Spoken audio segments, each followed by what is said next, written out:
I think you are the coolest person I know, Kerry. Honestly, every time I talk to you.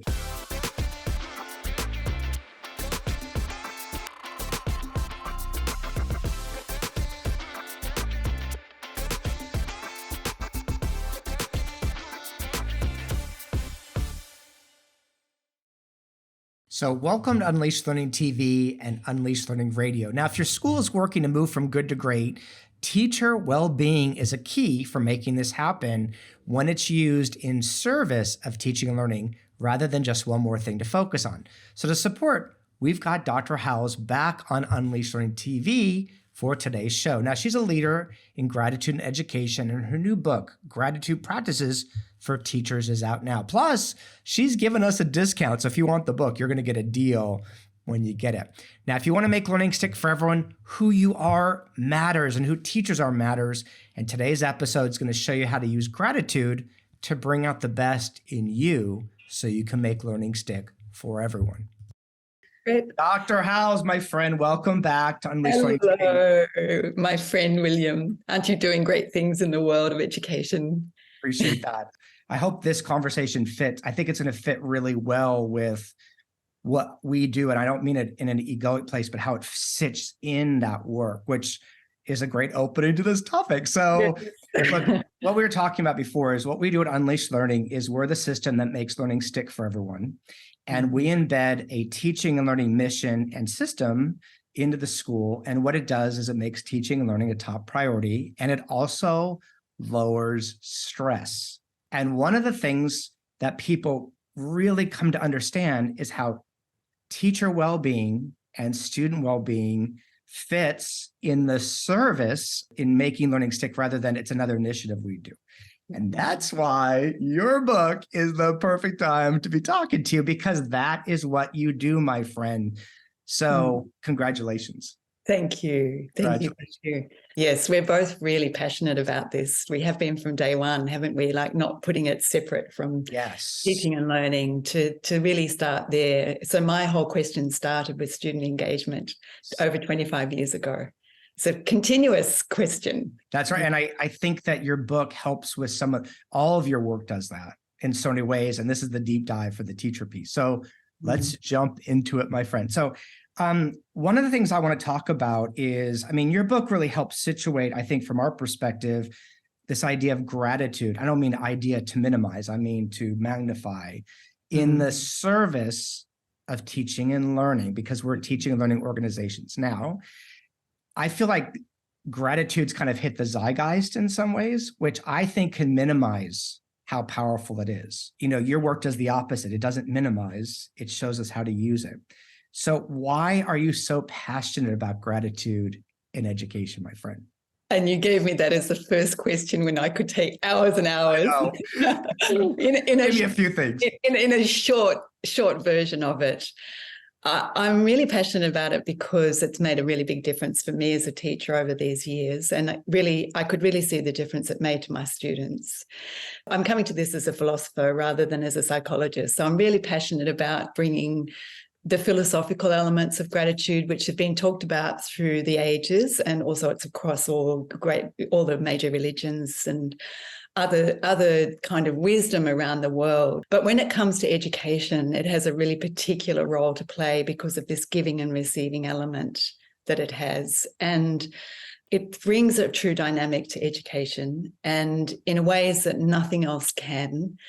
My research shows that as a result of practicing gratitude, students, teachers, athletes, they report greater well-being, feeling more connected, feeling calmer, which is really like the prominent theme, which is a really interesting theme, and also more connected. And that's what we want for education. I say hallelujah to that, if I could say that. It also reminds me, because we've brought you on the show many times, and what I'm reminded about is this kind of giving and receiving you talk about, rather than a delivery, but it's this interaction, it's this interconnection.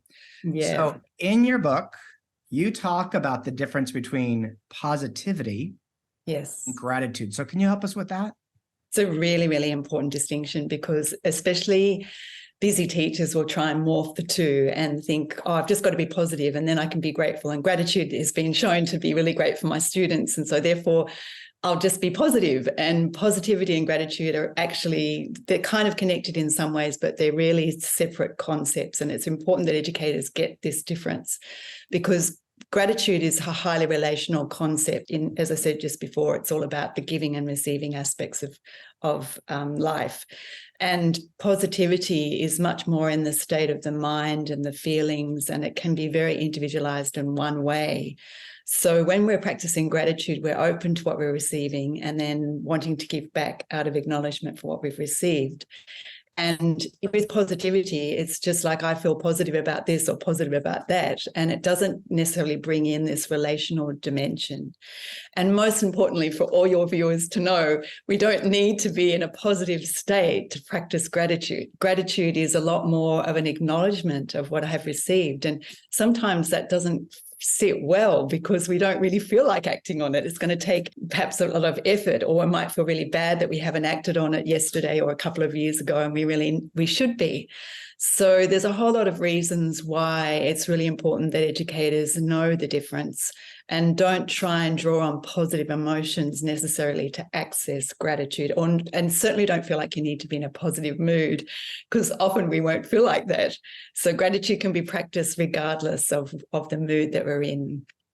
I think you are the coolest person I know, Kerry. Honestly, every time I talk to you, you know what I just had a thought about is years ago, was going through a really bad time. It was pretty bad. And my dad called me and said to me, you might find, he goes, at my age, you either forget what was so bad, or sometimes you're grateful for what's taken place because it opens up some gifts later.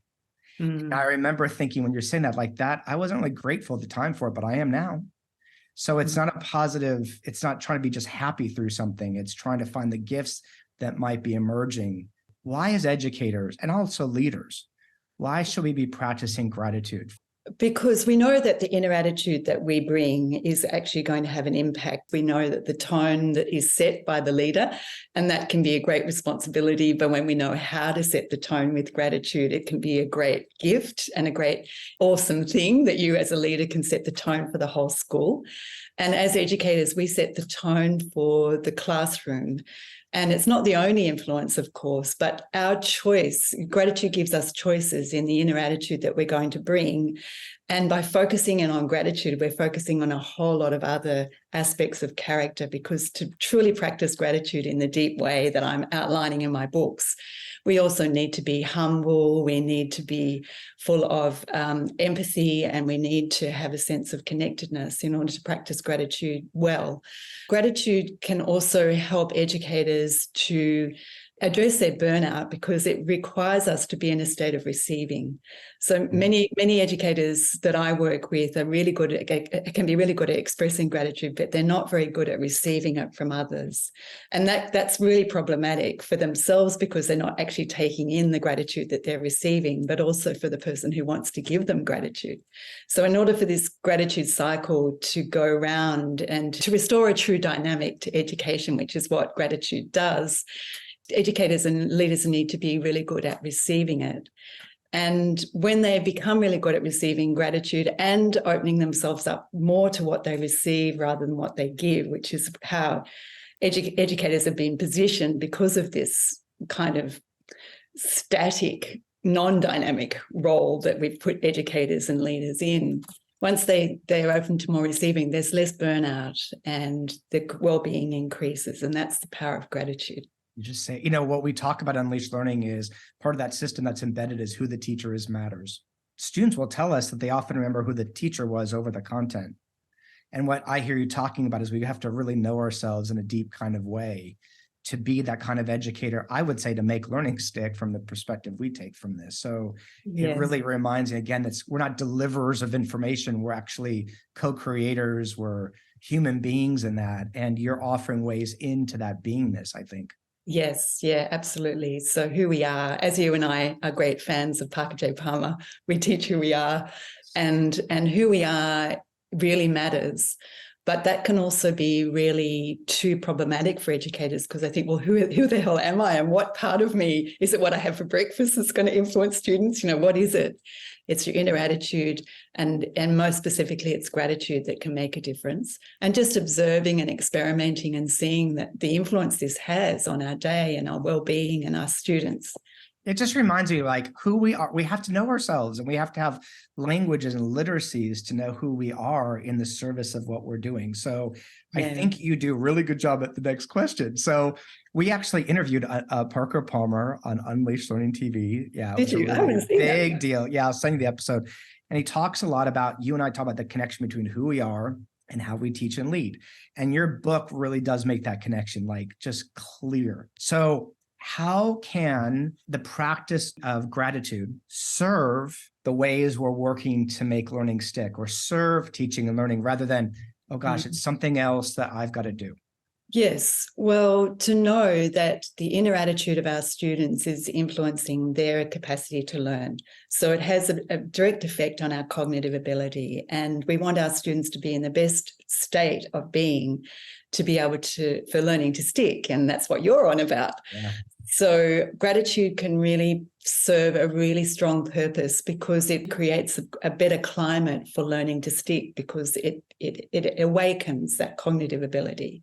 But in my research and in my own life, my attitude as a teacher is having a really direct effect on my students. And so I stopped doing my research only on students, and I won't ever go into a school now and only do work with students. I prefer to start with leaders, and then, and you probably do this the same, and then teachers. That's how we do our work. Once teachers have changed their inner attitude, then they often no longer see the original need for me to go in and do work with the students. I think it's tricky to talk about because it is an invisible dimension, but I think the language that we have around this is getting more and more acceptable. And we have to think about education as not only the seen elements, but the unseen elements, the hidden elements, because they're the ones that are having the greatest impact. So we can put all this money and all this investment in new ICT, new curriculum, new innovative strategies. But if we don't have the very awareness that who we are and the inner attitude that we bring is having probably the most important impact on students' ability to connect with us and our ability to bring engagement to that money invested thing, then it can be often wasted. From an Unleashed Learning perspective, when that system goes in and the teacher is part of the system, it's actually disorienting for a lot of people because we're never talked about. It's just like deliver or strategies or whatever it is this week. And there is a systems approach to all this. And I think your work fits really well in those conversations that we lead. We also talk about the effective filter. So we need the guard to go down for learning to stick. And so the gratitude practices you've always talked about that I'm around, I've always thought it gets that guard to go down and helps build that community. And that primes people for learning and helps make learning stick. So it's one more thing we got to do. It actually becomes practice in service of teaching and learning. So yeah. I'm just singing the praises for what I've read. So, okay, so let's do this one, Kerry, because I know people give me an example. Your book is filled with examples, and I really love the practical, we all can relate to your examples, I thought, when I read it. So let's try one, okay? So I got a parent who's really angry at me, and you're like, William, time to use gratitude. How do I use gratitude if I got a parent who's all mad at me? Yes. Okay. So the first step is to build our self-gratitude, and in that build our resilience. So make sure that when we're facing really difficult situations, but particularly angry students, angry parents, to make sure that we're not trying to do too much, because if our cup is empty, it just makes it emptier. If we feel like we're failing in another area, I can't even be grateful. and so self-gratitude has a really important role to play in filling that cup when we're dealing with difficult situations. And we just take on one situation at a time. So I'm really big on doing one practice well over time and seeing the impact this one practice has over other areas of our lives, rather than trying to do it all at once. And to take one relationship that's a little bit out of our comfort zone, not too far. So the angry parent one might be, if it's constant and it's undermining, it might be a sign that we just need to take time out. So it's not necessarily a sign that we need to actually address this with gratitude. If we feel strong enough and we feel supported enough by those around us, gratitude can play a really, really important role, because what it does is it draws out the opposite state, like I keep saying, which is resentment. And a lot of the anger from parents is often coming from resentment that's hiding. And they can't really talk about what they're really frustrated about. And so therefore it comes out as this pure emotion, which undermines us and creates a toxic environment. So what attention to gratitude does is that it helps us take a step back and look at where the resentment might be, bringing it out into the light. And as I talk about in my book, Untangling You, one of the major causes of resentment is broken expectations. Mm-hmm. So with parents, a lot of the time, it's their expectations have been broken and they don't really know how to articulate that. So helping parents to move into an easier communication with us about, oh, I can see that your expectations have been broken, gives them the language and the opportunity to then talk about what's really going on underneath all the anger.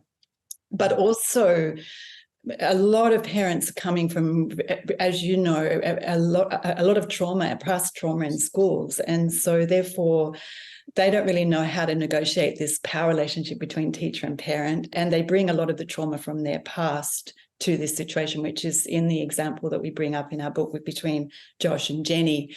So Josh had to really look at his own expectations, because Jenny was seemingly neglecting one of the student, her child.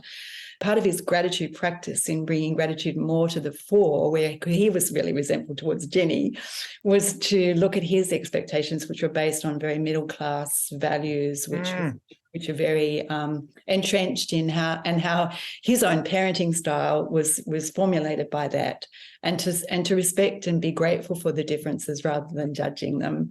And then he was able to have less judgmental discussions with Jenny, which were about them both clarifying their expectations. And in that way, the anger and the resentment started to dissipate.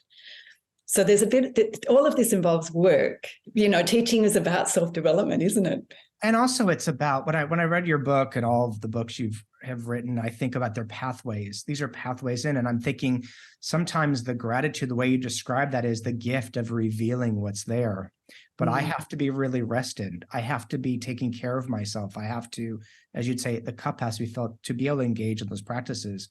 But that's how I hear that. If the gratitude is, it's opening up a door of seeing things that I might not have seen without the experience. Yes. You're describing the way I'm hearing that, at least. Yeah, it does, when we have this overall attitude that I really want the relationships in my life to work. If I'm in a classroom, I want all these relationships to work, and I really want my relationships with my colleagues to work. And I want the relationships with the parents of the kids. That's our premise and our way of being. And it doesn't mean that they all will, but that's our orientation, because otherwise we won't do this work, William, will we? We'll just go, oh, I'm just going to focus on my planning and my lesson planning. I'm going to push those relationships that aren't working out into my outer circle and bring all the ones that I love into my inner circle. And hence the nothing changes in education, nothing, because those relationships, those difficult relationships, are really undermining so much good that could be taking place. It's such a complex interaction to get it to stick, rather than just delivering information, and nobody does that. Well, I know we're just about out of time, but it sounds trite to tell you how grateful I am for your work, but it's true. So I need to say it. And I'm not trying to be like, hey, I got to use it. But I continue to be grateful for what you help us all see, but also, honestly, Kerry, the person you are that helps us see it. That's what I always get from you, the person that you are that helps us see it. Thank you. So thank you for being here. We'll let people know where to get the book. And as always, thank you for the work you do for our world, my friend. Thank you. Pleasure. Thank you. Thank you very much.